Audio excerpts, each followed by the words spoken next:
하나님께서 새날을 주시고 저희들을 이 아침도 불러주셨사오니 주께서 저희의 영혼을 소생시켜 주시고 날마다 의의 길로 인도하여 주시며 진실로 저희들이 하나님을 사랑하고 섬기고 하나님의 뜻대로 살아가는 것이 무엇인가를 깨닫게 하여 주셔서 주님이 우리에게 주시고자 하는 참으로 아름답고 풍성한 삶을 살아갈 수 있도록 인도하여 주옵소서. 성령님께서 친히 이 아침 우리의 영혼의 눈을 열어 주의 법의 기이함을 보게 하여 주옵소서.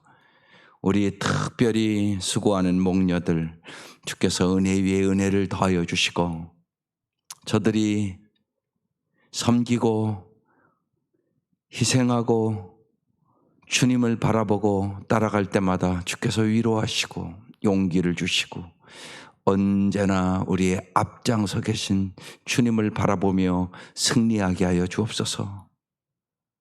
예수님의 이름으로 기도드립니다. 아멘. 오늘 말씀 역대하 2장입니다. 1절부터 18절까지 한번 쭉 끝까지 읽겠습니다. 그리고 요한복음 4장 말씀을 같이 볼 것입니다. 역대하 2장 1절에서 18절 솔로몬이 성전 건축을 준비하는 말씀이에요. 쭉 읽겠습니다. 시작. 솔로몬이 여호와 이름을 위하여 성전을 건축하고 자기 왕위를 위하여 궁궐 건축하기를 결심하니라. 솔로몬이 이에 짐꾼 7만 명과 산에서 돌을 떠낼 자 8만 명과 이를 감독할 자 3,600명을 뽑고 솔로몬이 사절을 두로왕 후람에게 보내어 이르되 당신이 전에 내 아버지 다윗에게 백향목을 보내어 그가 거주하실 궁궐을 건축하게 한 것 같이 내게도 그리하소서. 이제 내가 나의 하나님 여호와의 이름을 위하여 성전을 건축하여 구별하여 드리고 주 앞에서 향재료를 사르며 항상 떡을 차려 놓으며 안식일과 초하루와 우리 하나님 여호와의 절기 아침 저녁으로 번제를 드리려 하오니 이는 이스라엘의 영원한 규례니이다. 내가 건축하고자 하는 성전은 크니 우리 하나님은 모든 신들보다 크심이라. 누가 능히 하나님을 위하여 성전을 건축하리요? 하늘과 하늘들이 하늘이라도 주를 용납하지 못하겠거든. 내가 누구이기에 어찌 능히 그를 위하여 성전을 건축하리요? 그 앞에 분향하려 할 따름이니이다. 이제 청하건대 당신은 금, 은, 동, 철로 제조하며 자색, 공색, 청색실로 직조하며 또 아로 새길 줄 아는 재주 있는 사람 하나를 내게 보내어 내 아버지 다윗이 유다와 예루살렘에서 준비한 나의 재주 있는 사람들과 함께 일하게 하고 또 레바논에서 백향목과 잣나무와 백단목을 내게로 보내소서. 내가 알거니와 당신의 종은 레바논에서 벌목을 잘 하나니 내 종들이 당신의 종들을 도울지라. 이와 같이 나를 위하여 제목을 많이 준비하게 하소서. 내가 건축하려 하는 성전은 크고 화려할 것이니이다. 내가 당신의 벌목하는 종들에게 찌은 밀 2만 고루와 보리 2만 고루와 포도주 2만 밭과 기름 2만 밭을 주리이다 하였더라. 두로왕 후람이 솔로몬에게 답장하여 이르되 여호와께서 자기 백성을 사랑하심으로 당신을 세워 그들의 왕을 삼으셨도다. 후람이 또 이르되 천지를 지으신 이스라엘 하나님 여호와는 송축을 받으실지로다. 다윗 왕에게 지혜로운 아들을 주시고 명철과 총명을 주시사 능히 여호와를 위하여 성전을 건축하고 자기 왕위를 위하여 궁궐을 건축하게 하시도다. 내가 이제 재주 있고 총명한 사람을 보내오니 전에 내 아버지 후람에게 속하였던 자라. 이 사람은 단이 여자들 중 한 여인의 아들이요 그의 아버지는 두루 사람이라. 능히 금은 동철과 돌과 나무와 자색 청색 공색 필과 가는 배로 일을 잘하며 또 모든 아로 새기는 일에 익숙하고 모든 기묘한 양식에 능한 자이니 그에게 당신의 재주 있는 사람들과 당신의 아버지 내주 다윗의 재주 있는 사람들과 함께 일하게 하소서. 내 주께서 말씀하신 밀과 보리와 기름과 포도주는 주의 종들에게 보내소서. 우리가 레바논에서 당신이 있으실 만큼 벌목하여 때를 엮어 바다에 띄움으로 욥바로 보내리니 당신은 제목들을 예루살렘으로 올리수도 하였더라. 전에 솔로몬의 아버지 다윗이 이스라엘 땅에 사는 이방 사람들을 조사하였더니 이제 솔로몬이 다시 조사함에 모두 15만 3,600명이라. 그 중에서 7만 명은 짐꾼이 되게 하였고 8만 명은 산에서 벌목하게 하였고 3,600명은 감독으로 삼아 백성들에게 일을 시키게 하였더라. 예, 성전 건축을 잘 준비해서 성전을, 솔로몬 성전을 아름답게 이제 건축하겠다. 그게 오늘 말씀이에요. 제목대로 여호와의 이름을 위하여. 그래서 성전 건축과 요한복음 4장 말씀을 더 깊이 나눌 텐데 요한복음 4장을 한번 보겠어요. 20절부터만 볼 것이에요. 24절까지. 시작. 우리 조상들은 이 산에서 예배하는데 당신들의 말은 예배할 곳이 예루살렘이 있다 하더이다. 예수께서 이르시되 여자여 내 말을 믿으라. 이 산에서도 말고 예루살렘에서도 말고 너희가 아버지께 예배할 때가 이르리라. 너희는 알지 못하는 것을 예배하고 우리는 아는 것을 예배하노니 이는 구원이 유대인에게서 남이라. 아버지께 참되게 예배하는 자들은 영과 진리로 예배할 때가 오나니 곧 이때라. 아버지께서는 자기에게 이렇게 예배하는 자를 찾으시느니라. 하나님은 영이시니 예배하는 자가 영과 진리로 예배할지니라. 네, 코로나 이전의 시대와 이제 코로나 시대는 다른 시대가 펼쳐졌다는 사실이에요. 앞으로 우리 성도들은 어떻게 신앙생활을 할 것인가 깊이 고민을 해야 될 때예요. 코로나가 언제 종식될지 아무도 몰라요.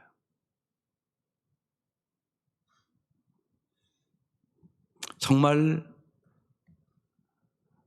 우리가 어떻게 신앙생활을 해야 될까 깊이 고민해야 된단 말입니다.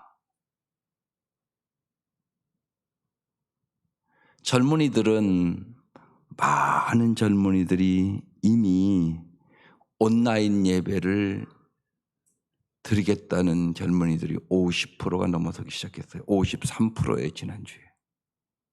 앞으로 교회 안 오겠다는 얘기예요. 예배당에. 이런 시대가 도래했단 말이에요. 여러분 자녀들이 그런 시대란 말입니다. 미래의 교회의 모습은 어떠해야 되는가? 온라인 예배가 대세가 되는 교회.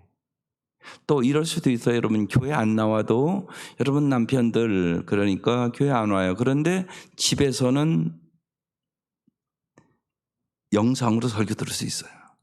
이거 깊이 생각해야 돼요. 여러분 자녀들도 마찬가지예요. 교회는 안 오는 애들이 많단 말이에요. 근데 집에서 영상으로 본단 말이에요. 온라인 예배가 대세가 되는 교회 이건 막을 수가 없어요. 앞으로. 그러면 여러분 잘 생각해 보면 공간이 필요 없어지는 거예요. 그런데 이제 역사를 한번 보잔 말이에요.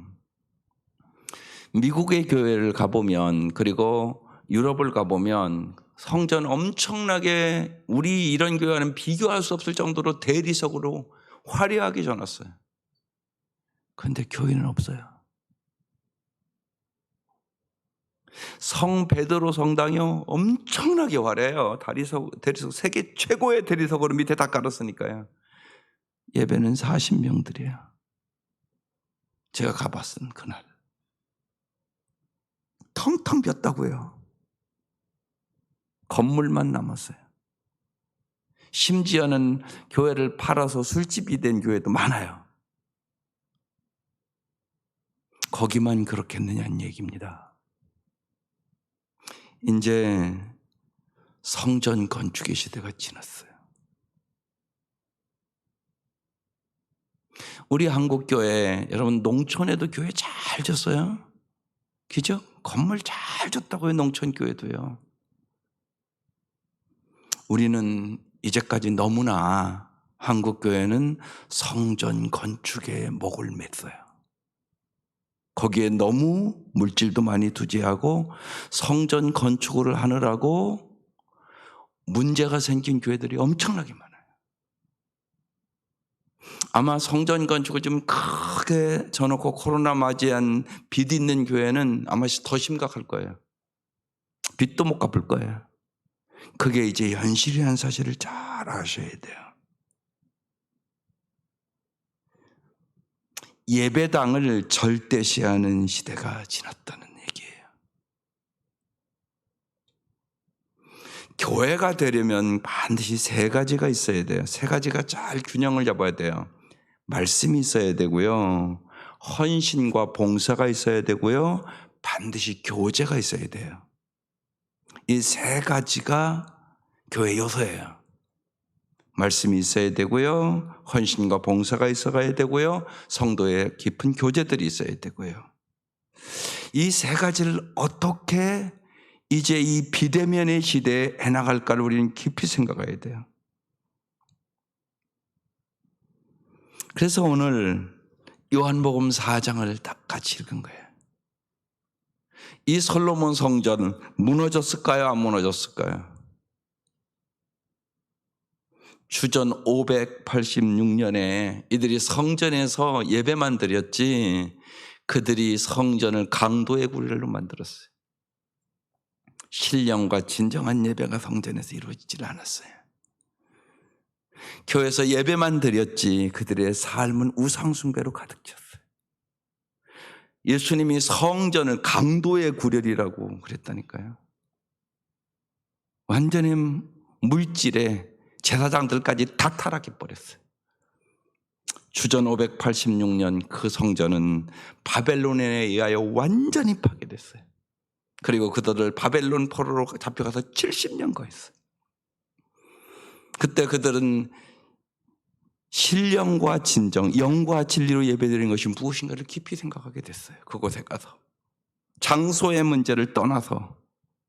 여러분 여기서 예배만 드리고 집에 가서나 일터에서 생활하는 것이 세상 사람과 똑같다면 성전에서 예배가 무슨 의미가 있어요? 그렇잖아요. 성전에서 예배 드리고 집에 가서 마누라 때려요. 이게 말이 되는 소리예요? 그것도 직분자가. 그 예배를 하나님 받으신다고 생각하세요? 그건 아니잖아요. 근데 그런 현상들이 한국교회도 너무 많이 일어나는 거예요. 그래서 주님께서 새로운 역사를 지금 일으키시는 거예요. 정말로 주님은 영과 진리로 예배드리기를 원하는 거예요. 솔로몬의 이 성전 기가 막히게 준비를 했잖아요. 다윗 때부터 다 완전히 파괴됐어요. 그리고 다시 그들이 바벨론 포로에서 와서 성전 또 졌어요. 그런데 또 다 무너지고 말았어요. 왜? 성전이 하나님의 자리를 대신했기 때문에 일어난 일이에요. 그래서 주 70년 다시 지은 성전도 완전히 초토화됐어요. 로마 카톨릭이요 정말 온 세계에 엄청난 성당들을 졌어요. 제가 오래전에 벌써 한 20년 됐은 것 같네요. 터키 갔었어요. 예, 요한계시록에 나온 7교회 보러 갔어요. 있을까요? 없을까요? 다 무너졌어요. 성전 터만 남았어요. 엄청난 성당들이 지어졌던 곳이에요. 터키 그쪽이요. 그런데 오스만 터키의 침공으로 다 무너졌어요. 요한계시록에 있는 7교회도 없어요. 서머나 교회만 있어요. 서머나 교회만 조그만 교회 건물 보고 왔어요. 인간은 하나님의 집을 열심히 졌고요. 하나님은 열심히 허물어뜨리셨어요. 왜요? 하나님의 집이 하나님을 대신했기 때문에. 그래서 종교개혁이 일어났어요. 오직 의인은 믿음으로 말미암아 살리라. 전통과 무엇보다 중요한 것이 말씀이다. 지금 우리는 제2의 종교개혁을 맞이한다고 보면 돼요. 그러니까 공간 중심의 예배가 아니라 정말로 신령과 진정한 예배를 주님 원하신다는 거죠. 그것이 이제 요한복음 4장의 말씀이에요. 20절부터 다시 볼게요. 띄워줘 보세요. 우리 조상들은 이 산에서, 이게 사마리아 여인이 예수님 그곳에서 만나주는 장면이에요. 이 산에서 예배하는데 이 사마리아 여인이 물길로 왔다가 예수 만나고 목마르지 않는 물을 준다고. 그랬더니 그 물을 달라고, 내 남편을 불러오라고. 그러니까 남편이 없다고 고백하면서 이 질문을 하는 거예요. 우리 조상들은 이 산에서 예배하는데 여로보암이 세운 사마리아에 신전이 있었단 말이에요. 사마리아 산에서 예배하는데 당신들의 말은 예배할 곳이 예루살렘에 있다 하노이다, 이렇게 물었던 거예요. 어디서 예배드리는 것이 옳은 겁니까? 이렇게 물어본 거예요. 21절. 예수께서 이르시되 여자여 내 말을 믿으라. 이 산에서도 말고 예루살렘에서 말고, 장소가 중요한 게 아니라는 얘기를 하는 거예요. 지금요. 너희 아버지께 예배할 때가 이르리라. 예배에서 가장 중요한 것은 장소의 문제가 아니에요. 누구에게 예배하느냐? 아버지께 예배할 때가 이르리라. 누구에게 내가 지금 예배하고 있느냐가 중요하다고요. 여기와 앉아 있어도 아버지께, 하나님 아버지께 예배 안 드릴 수 있다고요. 누구에게 예배를 드리느냐, 그 다음 어떻게 예배를 드리느냐, 또 왜 예배를 드리느냐, 이게 중요하단 말이에요. 누구에게, 어떻게, 왜. 하나님 아버지께 예배 드리는 거예요. 어떻게 예배를 드려요? 신령과 진정으로, 영과 진리로 예배를 드려야 돼요. 공간의 문제보다 더 중요한 것은 뭐냐? 내 중심의 문제라고요. 내 중심의 문제. 내 마음을 드리지 않으면 그건 참된 예배가 아니라고요.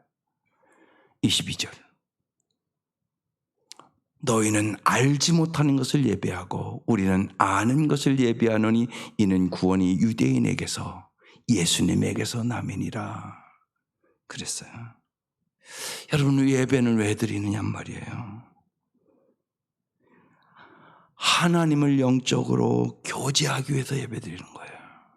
그래서 예배 드릴 때마다 하나님을 잘 알아가야 돼요. 자꾸 하나님의 뜻을 분별하기 위해서 예배 드리는 거예요.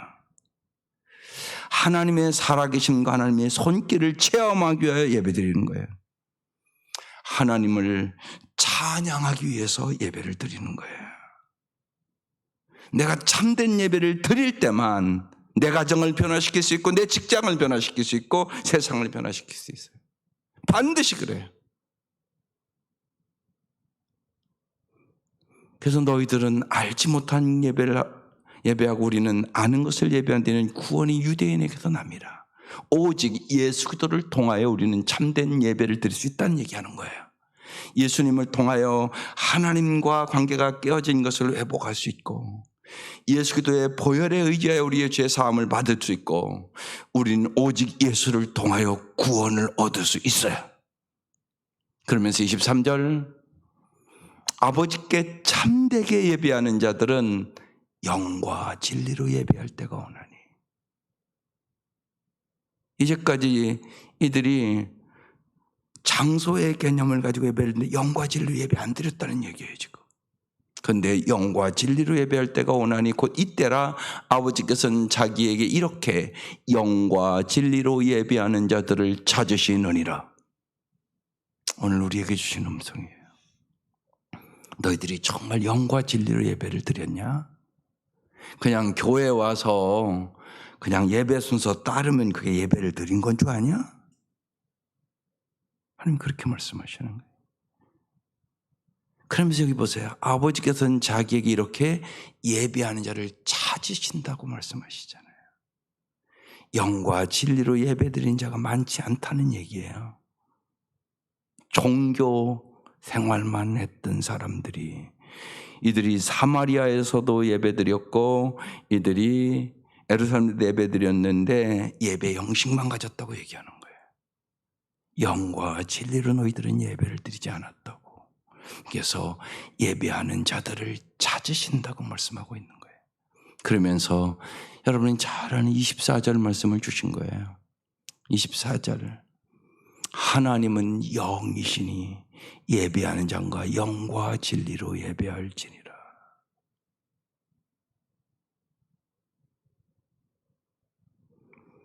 제2 종교개혁이라고 할 수 있는 그 시대를 우리는 맞이했어요. 정말로 공간을 뛰어넘어 영과 진리로 예배를 드려야 돼요. 그래서 위기가 언제나 기회가 될 수 있어요. 공간에 예속했던 우리들, 어떻게 보면 사람에 예속했던 우리들이 이제 예배당에서 예배를 못 드리는 상황을 처음으로 맞이한 거예요. 이때 우리는 깊이 생각해야 되는 거죠. 무엇보다 뭐를요? 우리는 예배당에 있으면서도 정말 영과 진리로 예배를 드렸나? 그래서 영과 진리로 예배드린 것을 회복할 수만 있다면 이것은 위기가 기회가 될 수 있다는 말씀이에요. 그래서 특별히 우리가 잘 생각해 보면 우리가 가정교회 한 게 큰 은혜라는 생각을 더 하게 됐어요. 무지하게 중요하단 말이에요, 이게요. 여러분, 가정에서 잘 정말로 아까 얘기한 것처럼 말씀과 헌신과 봉사와 교제가 있어야 되는데 일단 말씀은 대면이나 비대면이나 잘 들을 수가 있죠. 그 다음에 이제 헌신과 봉사는 어떻게 해야 될 것인가 이 생각을 깊이 해야 돼요. 이웃사랑을 여러분 소그룹에서 잘해서 이웃사랑을 잘 실천할 수 있어요. 또 우리는 이제 앞으로 젊은 목회자들은 말할 것도 없다고 생각해요. 성전 건축하고자 하는 그 비용이 우리가 얼마나 많이 우리 그것을 통하여 또 부흥된 면도 좋은 면도 있지만 역효과도 엄청나게 많았단 말이에요, 한국교회. 만약에 한국의 많은 교회들이 성전 그 건축하는 그 돈을 이웃사랑에 실천했다 그러면 세상이 좀 바뀌지 않았겠어요? 세상 사람들이 참 교회가 정말로 우리 사회에 너무나 좋은 일을 많이 해서 이러지 않겠어요? 이제는 그런 시대가 됐다는 얘기입니다. 정말 헌신과 봉사의 삶을 교회에서만이 아니라 이웃사랑을 이제는 세상으로 실천하는 교회. 그리고 교제는 여러분이 특별히 우리 가정교회는 소그룹이 어느 교회보다도 사랑이 끈끈해지는 그게 가정교회입니다. 목장이 정말 하나님의 가족으로 함께 밥 먹고 함께 울고 함께 기뻐하고 그러면서 끈끈한 사랑의 교제를 나눌 때 우리는 이 코로나의 위기를 정말 신령과 진정으로 예배하는 가정을 변화시키고 세상을 변화시키는 기회가 될 수 있다고 말씀하고 있는 것입니다. 하나님은 언제나 여러 가지 사건을 통하여 우리에게 주의 음성을 주시는 거예요. 다시금 이 새벽 미명 잘 생각하십시오. 이제까지 우리는 예배당 중심의 신앙생활을 잘 해왔습니다.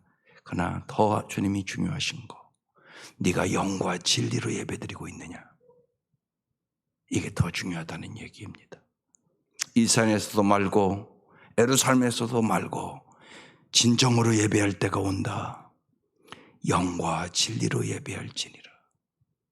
여러분 정말 영과 진리로, 여러분 성전에서뿐만이 아니라 목장에서도 영과 진리로 하나님이 임재하시고 하나님이 역사하시고 하나님의 살아계심을 체험하는 마음과 정성을 다해서 여러분 목장 예배도 드릴 수 있기를 바라요. 그냥 얼렁뚱땅 드리는 거 아닙니다.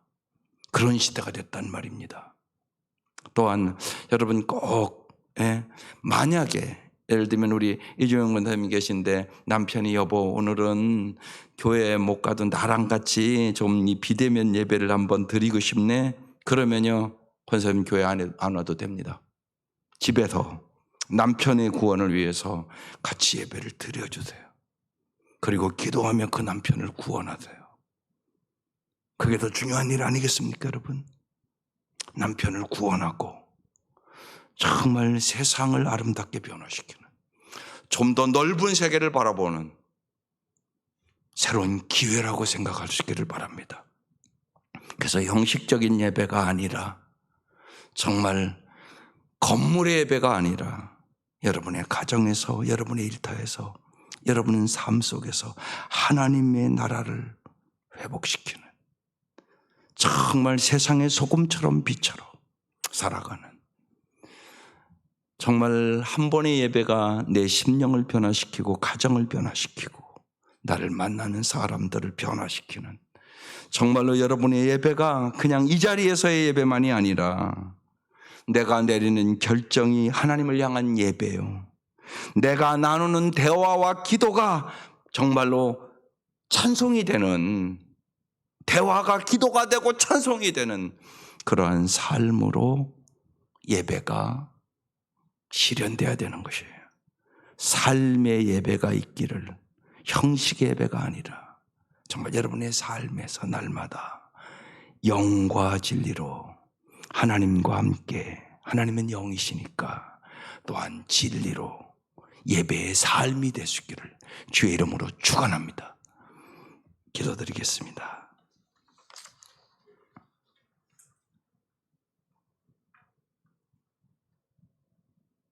하나님 아버지, 진실로 우리 온 성도들이 교회는 건물이 아님을 깨닫게 하여 주옵소서. 교회는 진실로 예수를 구세주라고 주인으로 모신 하나님의 사람들이 교회임을 알게 하여 주셔서 진실로 우리가 거룩해져야 교회가 거룩해짐을 알게 하시고 진실로 저희들이 영과 진리로 우리의 삶으로 예배드리는 성도들이 될 수 있도록 은혜를 베풀어 주옵소서. 진실로 하나님께서 우리에게 많은 은혜를 주셨습니다. 큰 복을 주셨습니다. 그러나 코로나 위기로 하나님 예배당에 모이기가 힘들어지는 시대를 맞이했고 수많은 사람들의 믿음이 연약해지는 시대를 맞이했습니다. 하나님 간절히 원합니다. 이 기회를 통하여 정말 온 성도들이 영과 진리로 예배드리는 법을 배우게 하여 주옵소서. 그래야 정말로 우리의 삶이 예배가 되도록 도와주시고 가정을 변화시키고 직장을 변화시키고 이 세상을 변화시키는 참된 삶의 예배를 드리는 그도인들이 되게 하여 주옵소서. 그리하여 진실로 위기를 기회로 삼게 하여 주시고 진실로 하나님께 영광을 돌리는 교회가 되게 하여 주시고 우리 성도들이 되게 하여 주시옵소서. 예수님의 이름으로 간절히 기도드리옵나이다. 아멘.